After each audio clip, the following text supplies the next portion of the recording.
소변에서 당 나오면 당뇨지 뭐. 당뇨야 무조건. 소변에 당이 안 섞이면 당뇨가 아니냐. 혈당 재면 되죠. 그래서 그런 거 보고 내당능 이상이라고 하는데, 이게 떨어지는 속도가 너무 느려. 중간 단계를 내당능 이상이라 그러고, 그 이상은 당뇨, 그 이하는 정상이죠. 엄청나게 뭔가 말이 많아. 그러면 안 되지. 지금은 이제 이게 오히려 방해가 돼. 진단은 어떻게 할까요? 소변에서 당 나오면 당뇨지 뭐. 직장 검사할 때 뭐 소변 검사 하잖아요. 소변에 당이 있으면 무조건 비정상이에요. 그거는 당뇨야 무조건. 그럼 민감도가 떨어져요. 그러면 어느 정도 혈당이 어느 정도 이상이 올라가야 소변에 당이 섞인다 그랬잖아. 그러면 소변에 당이 안 섞이면 당뇨가 아니냐? 아니야, 당뇨야. 근데 어느 정도 당이 올라가도 소변에 당이 안 섞인 상태에 당뇨가 있어. 그럼 뭐 재면 돼? 혈당 재면 되죠. 혈액의 당을 재면, 지금 이제 내가 밥을 안 먹고 쟀는데 100이 넘었어. 그게 아마 기준이 110인가 그럴 거예요. 패스팅 블러드로. 그거는 찾아보시면 될 텐데, 어쨌건 그거 이상이 됐어. 그러면 당뇨네? 이렇게 진단을 하죠. 물론 이제 더 복잡한 얘기가 있어요. 뭐 이렇게 그러면 뭐 내당능 이상. 근데 당뇨는 아닌데 정상은 아니야. 중간쯤이라고. 그래서 그런 거 보고 내당능 이상이라고 하는데, 이름이 내당능 이상이야. 그러니까 당을 견디는 능력이 이상하다. 우리가 설탕을 막 퍼먹었어. 그러면 정상인은 혈당이 확 올라갔다가 쫙 떨어져요. 왜냐하면 혈당이 올라가면 인슐린이 같이 분비가 되기 때문에 확 떨어뜨려. 근데 그 내당능 이상 환자는 설탕을 막 먹으면 이게 떨어지는 속도가 너무 느려. 정상은 훅 떨어지는데 이 사람은 능력이 모자란다는 거지. 혈당을 떨어뜨리는 능력이 모자란다. 당뇨 환자는 어때? 잘 안 떨어져. 그러니까 물론 이제 떨어지긴 떨어지지만, 그러니까 내당능 이상보다도 훨씬 더 덜 떨어진다. 왜냐하면 필요한 인슐린이 그만큼 안 나오니까. 중간 단계를 내당능 이상이라 그러고, 그 이상은 당뇨, 그 이하는 정상이죠. 그럼 더 떨어지면 저혈당. 저혈당은 병으로서는 굉장히 드문 병이에요. 췌장에 이제 인슐린을 분비하는 췌장 도세포라는 게 있는데, 도세포로 이루어진 종양이 있어요. 종양이 있다시피 하는 종양에서 인슐린을 막 아무렇게나 막 분비하면 저혈당 생기겠죠, 당연히. 그래서 인슐린 노마라는 게 생기면은 이제 저혈당이 생기는데 굉장히 드문 병이죠. 그런 병을 빼고는 저혈당이 생기는 일은 없다. 근데 요새는 저혈당 쇼크 얘기 많이 들었잖아요. 그거 왜 그러냐? 혈당약을 먹기 때문이야. 당뇨약을 먹는데 버릇이 돼서 맨날 아침마다 당뇨약을 1개 아니면 뭐 하루에 2개 이렇게 먹잖아요. 약은 맨날 먹는데 오늘 기분 나빠서 밥을 안 먹었어. 근데 혈당약은 먹었어. 그럼 어떻게 돼? 혈당이 떨어지죠. 그럼 어지러워. 어떻게 하면 돼? 그러면 내가 혈당이 떨어졌어. 벌벌 떨리고 막 땀나고 뭐 식은땀 나고 난리야. 뭐 하면 될 것 같아? 사탕 먹으면 돼요. 사탕 먹으면 되는데, 병원에서는 그 저혈당 쇼크로 들어오는 환자들이 있어요. 응급실로. 의식이 없이 들어오는 경우도 있어. 의사가 딱 보면 저혈당 쇼크네? 이렇게 진단하면 좋겠죠. 근데 관상 보고 어떻게 알아? 이 사람이 저혈당인지 아닌지 모르잖아요.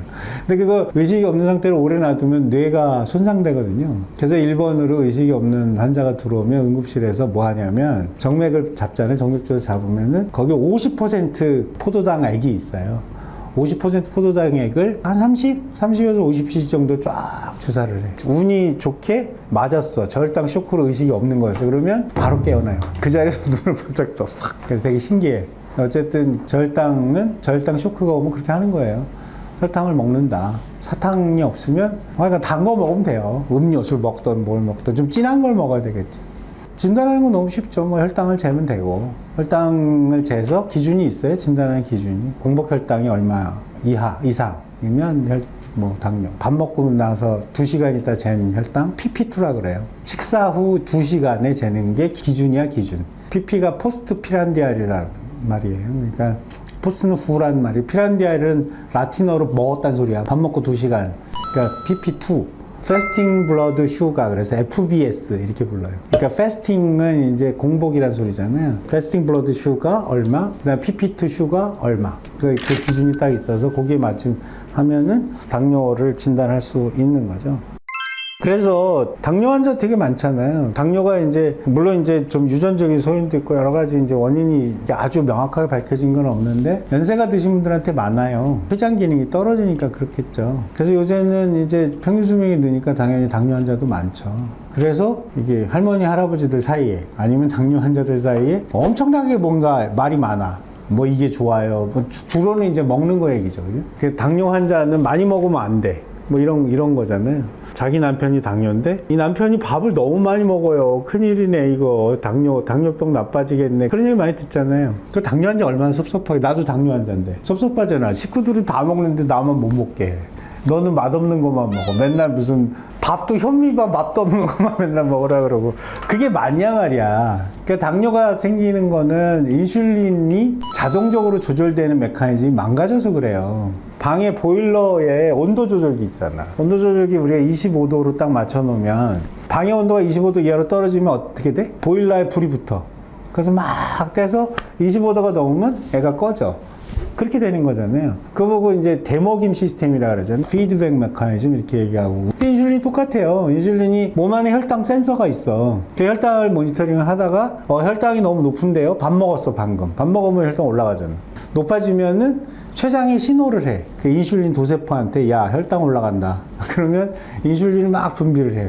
그럼 이게 떨어질 거잖아요. 쭉 떨어지면은 어느 정도 이하로 떨어지면 인슐린에 있는 또 인슐린 도세포가 혈당이 떨어졌네 그러면 인슐린 분비를 안 해. 이렇게 하는 거예요. 그 자동이야 자동. 밥을 많이 먹어서 혹은 뭐 갑자기 단 게 먹고 싶어가지고 뭐 엄청나게 다른 케이크를 막 퍼먹었어. 기분이 나빠. 뭐 혈당이 올라가면 뭐 행복해지니까 뭐 좀 그런 얘기 많이 하잖아요. 근데 먹었어. 그럼에도 지장이 없는 이유는 그거예요. 마구 먹어. 그러면 계속해서 인슐린 분비가 되는 거야. 그러면서 들어오는 족족 다 세포 안으로 끌어들여. 간 세포로 막 집어넣고 막 근육 세포 이런 데 막 집어넣는 거야. 그 혈당이 떨어지는 거죠. 근데 애가 삐리리야. 그 혈당이 올라가도 그게 알기는 아는데 그 메커니즘이 망가져서 일부 동작은 하지만 충분할 만큼의 인슐린을 빠른 속도로 분비하는 메커니즘이 망가진 거예요. 예를 들어서 밥을 많이 먹고 혈당이 올라간다는 걸 본인이 알면 사람이 알 수 있잖아요. 사람은 브레인이 뇌가 있으니까. 내가 케이크를 막 먹었어. 혈당이 어느 정도 수준까지 올라갔으리라고 짐작을 해. 그러면 약 먹으면 되잖아. 혈당을 떨어뜨리는 약은 무지하게 많아요. 너무 많이 떨어져서 탈이야. 너무 많이 먹어 아까 저혈당 쇼크 온다 그랬잖아. 그러니까 혈당을 낮추는 거가 목표가 아니야. 혈당을 적절한 수준으로 낮추는 게 목표인데 그러면 사람 뇌에서 우리가 이렇게 내가 밥을 먹으면서 나는 혈당이 지금 몇이야? 알아 몰라? 몰라요. 짐작은 하지만 수치가 얼마인지 모르잖아. 제일 이상적으로는 뭐냐면 무슨 AI 스피커처럼 야 나 혈당 몇이야? 그러면 얼마입니다 이렇게 하면 좋잖아. 근데 그런 건 없어. 할 때마다 여기다 빵꾸 뚫어야 돼. 자꾸 피 나오고 뭐 이렇게 하고 뭐 또 귀찮잖아요 매번. 수치를 알아야 그 조절을 하니까. 그래서 만약에 우리가 지속적으로 혈당을 잴 수 있으면 예를 들어서 내가 기분 나빠서 케이크 왕창 먹었어. 혈당이 250까지 올라갔어. 약 먹으면 되잖아. 약을 그러니까 뭐 한 5개쯤 먹으면 얼마쯤 떨어진다는 예상이 있으면 먹었어. 쭉 가다가 혈당이 너무 떨어지니? 그럼 사탕 하나 먹어. 또 올라가니? 그렇게 하면 되잖아. 수동이지. 자동이 아니라 수동으로 혈당이 떨어지면 설탕 먹고 올라가면은 혈당약 먹고 이렇게 하면 되잖아요. 근데 사람이 혈당 조절하려고 사는 건 아니잖아. 하루 종일 혈당만 뒤다보고 앉아가지고 혈당 떨어지네? 사탕 먹고 당뇨약 먹고 사탕 먹고 이거를 맨날 할 수는 없잖아. 그래서 이제 당뇨라는 병을 조절하는 거는 내가 먹는 양을 고정을 해. 에너지를 투입하는 양과 에너지를 사용하는 양을 일정하게 만든 다음에 그 일정한 그 수준을 유지하기 위해서 필요한 혈당약을 정하는 거예요. 에너지를 사용하는 쪽은 어디야? 운동하는 거잖아. 예를 들어서 맨날 나는 숨만 쉬고 운동 하나도 안 하고 침대에 가만히 누워 있어도 혈당은 소모가 돼요. 심장도 계속 뛰고 생각도 하니까 당연히 혈당이 쓰이지. 근데 그 양이 먹는 양 일정, 그 다음에 운동하는 양 일정이면 혈당을 어느 정도 수준까지 조절을 하려면 약은 얼마를 먹어야 된다가 정해질 거 아니에요. 세 개를 고정하는 방식으로 그거를 조절을 하는 거예요. 그러니까 예를 들어서 나는 밥을 하루 세 끼 언제나 똑같은 시간에 똑같은 양을 먹는다. 그러니까 운동도 나는 언제나 똑같은 시간에 똑같은 양의 운동을 하고 활동을 한다. 이걸 정해놓고 그러면 혈당량은 몇 밀리그램짜리 하나를 아침에 먹거나 저녁에 먹으면 된다. 이게 딱 맞는 게 혈당을 조절한다는 거야. 내가 너무나 단 걸 좋아하는 당뇨 환자야. 매일같이 케이크 하나씩 먹어야 살 수 있어. 그럼 어떻게 하면 돼? 케이크 하나만큼의 혈당량을 늘리면 되지. 대신에 전제 조건은 뭐냐면 매일같이 그 케이크를 먹어야 돼. 아니 근데 어느 날 먹다가 안 먹었어. 그 혈당 똑같이 먹었어. 어떻게 돼? 혈당이 떨어지지. 근데 난 이제 앞으로 케이크 안 먹을 거야 약속해놓고 이거 한번 먹다가 케이크를 먹었어. 어떻게 돼? 혈당 올라가지 당연히. 그래서 당뇨 환자는 밥을 최소한으로 먹여라. 이건 아니야. 그러면 안 돼요. 대신에 그런 건 있어. 체중이 너무 많이 늘어나면 인슐린 저항성이라는 게 생겨요. 지방이 양이 많아지면 인슐린이 작용하는 효과가 떨어져요. 그래서 당뇨 환자는 표준 체중을 유지를 하는 게 좋다. 그래야 혈당 조절이 잘 되니까. 너무 많이 먹는, 이렇게 예를 들어 자기 이상적인 체중이 있잖아요. 당뇨 환자한테 권장되는 체중이 있어요. 그 체중을 유지할 정도의 밥을 먹고 체중을 유지할 정도의 운동을 하고 거기에 맞는 약을 먹는 게 가장 이상적이죠. 넌 당뇨 환자니까 먹지 마 이씨. 그러면 안 되지. 그거는 안 되는데 대신에 식품 중에도 불리한 식품이 있어. 먹으면 바로 혈당이 치솟아. 이런 거는 안 좋을 거 아니에요. 급격하게 올라가니까 혈당약을 먹더라도 걔가 작용을 해서 떨어뜨리는 시간이 있을 거 아니에요. 그러면 고혈당으로 유지되는 시간이 길어지겠죠. 그런 음식을 이제 그 측정하는 기준을 당화지수라 그래. 내가 먹었을 때 얼마나 빠른 속도로 혈당을 올리느냐의 정도. 그걸 당화지수라고 하는데 그런 게 높은 음식들은 상대적으로 유지할 때까지 걸리는 시간이 길어요. 급격하게 치솟기 때문에 이걸 떨어뜨리는데 시간이 걸리니까. 그런 음식들은 별로 안 좋다. 그럴 수는 있지만 그런 음식은 절대로 먹으면 안 돼. 그건 아니지. 예를 들어서 당뇨 환자가 설탕물을 막 퍼마셔. 그건 당연히 안 좋죠. 왜냐면 한 잔 먹을 때면 바로 올라가니까. 그런 극단적인 예 말고도 하얀 빵. 하얀 빵은 먹으면 소화되자마자 혈당이야, 그거는. 근데 현미밥은 왜 좋다고 하냐? 현미는 그 도정이 덜 된 거니까 그거 소화하는데 시간이 걸리잖아요. 그래서 혈당이 천천히 올라가. 호밀빵 이런 것도 비슷한 거죠. 껍데기가 있고 뭐 거친 곡물들이니까. 근데 뭐 사탕, 캐러멜, 케이크 뭐 이런 건 안 좋겠지. 당연히 설탕이 많이 들어있으니까. 근데 안 좋다고 해서 케이크 절대 먹으면 안 돼. 이건 아니라고. 조금 줘. 조금 먹어도 돼. 정말 나는 혈당을 너무너무 엄격하게 통제를 해야 되겠다 그러면 케이크만큼 먹은 만큼 그거 해. 운동하면 돼요. 아, 나는 케이크를 하나 먹었으니까 1시간 동안 걸어야 되겠다. 그러면 이제 아주 강력하게 통제가 되겠죠.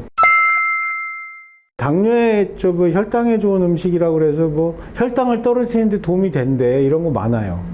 그런 음식들. 그게 도움이 될까? 지금까지 얘기한 걸로 따지면 도움이 안 되잖아요. 우리가 혈당을 낮추는 약이 없어서 당뇨를 뭐 조절을 못하는 게 아니잖아. 그러니까 고정을 해야 되고 일정하게 생활을 해야 되는 게 문제인 거지. 혈당을 떨어뜨리는 거 뭐 누에가루, 뽕나무, 엄나무, 그 다음에 요새 무슨 여주라고 있어요. 그거 먹으면 혈당이 떨어진대. 혈당이 떨어져요, 실제로 그런 것들이. 그러면 그게 도움이 되냐고. 도움이 안 되지. 지금은 이제 이게 자동 메커니즘이 망가져가지고 수동으로 하고 있는 판인데 뭘 우리가 지금 석탄이 없어가지고 죽게 사는 게 아니잖아. 석탄은 많은데 언제 떼야 되는지를 모르는 거잖아요. 그러니까 그런 음식들은 오히려 방해가 돼. 그러니까 예를 들어서 내가 여주가 당뇨에 좋다고 해서 먹기 시작했어. 그럼 똑같이 먹어야 돼, 맨날. 혈당약을 먹는 용량이 좀 줄어들겠지. 그러니까 여주의 역할이 있을 테니까. 여주를 매일같이 하나씩 먹었어. 그럼 혈당약을 하나 먹다가 반으로 줄였어. 이거랑 이거밖에 없는 거예요. 그럼 혈당약 하나 먹고 말지 이건 왜 먹어? 쓸데없이. 이게 제일 오해가 많은 거예요. 당뇨 환자가 여주를 먹으면 좋대. 그거는 옛날 조선시대 얘기고 혈당약이 없을 때. 근데 지금은 혈당을 떨어뜨리는 약은 싸기도 해. 그리고 엄청나게 효과가 좋은 약들이 많아요. 너무 많이 먹으면은 저혈당 쇼크가 생겨서 문제지 혈당을 떨어뜨릴 수 있는 수단이 없는 게 아니야. 그래서 그 수단으로 옛날 조선시대 노인네들 하던 여주 먹고 뭐 뽕나무 먹고 누에가루 먹고 이딴 짓을 하지 말라는 거예요. 그거는 아무짝에 쓸모가 없어. 그리고 그게 약효가 좋겠어요? 오면은 당뇨약이 약효가 좋겠어. 누에가루를 이따시만큼 먹어야 이만큼 될걸? 그러니까 그거는 전혀 도움이 안 되고요. 그 다음에 한번 약을 먹으면 평생 못 끊는다. 끊는 경우가 거의 없어요. 왜냐면 한번 이렇게 췌장 기능이 망가져서 인슐린의 그 자동 메커니즘이 다시 되돌아오는 경우는 있긴 있겠죠. 그런 경우가 이제 임신성 당뇨 같은 게 그래요. 임신했을 때 당뇨가 있다가 애를 낳으면 당뇨가 없어졌어. 그런 경우를 제외하면, 그러니까 한번 당뇨가 시작돼서 약을 먹기 시작하면 죽을 때까지 조절하는 거다, 약으로. 근데 나는 정말 약 먹기 너무너무 싫어. 나는 죽어도 약을 안 먹을 거야. 그러면 어떻게 하면 돼? 밥 먹고 그 혈당이 떨어질 때가 운동하면 돼요. 그 에너지를 다 태워. 몸을 움직여서. 조금 먹고 운동하고 이렇게밖에 못해, 그러면. 한 번에 이렇게 왕창 먹고 이렇게 몸에나 쌓아놨다가 이렇게 하는 게 안 되잖아요. 그러니까 이제 그거는 방법이 아니야. 약을 안 먹고 뭔가 할 수 있는 방법은 없어요.